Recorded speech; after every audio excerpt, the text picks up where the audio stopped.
Our community has known anecdotally for quite some time that dementia and cognitive impairment is an issue. In recognition of Alzheimer's Awareness Month, Canada's leading organization, Egale, has launched a campaign to raise awareness around the challenges of dementia faced by the 2S LGBTQ+ community. Called Help Us Remain, the campaign is based on findings that identity is tied to higher risk of dementia. It's not enough that you already have this horrible, horrible illness, but then to have to get the care that you need and know that it's not going to be forthcoming or it's going to be problematic for you to receive it, that's a huge concern.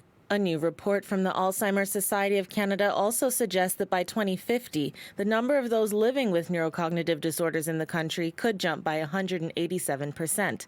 And in Quebec, a possible increase in cases of 145% within the same time period.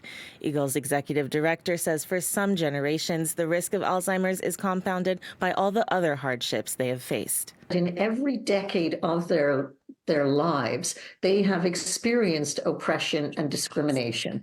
Whether it's 1969 and decriminalization, many fought for decriminalization. Whether it's through the AIDS crisis or fighting for marriage or fighting to include gender identity, gender expression in the Canadian Human Rights Act and the Criminal Code, for example. So these are all issues that they have had to deal with just to exist within Canada. And that doesn't take into consideration the day-to-day discrimination that they would face either at work or in educational institutions. And so that kind of cultural trauma piece has a very negative impact. We'll get you to fill out this form, and when you're done, you can bring it to the desk.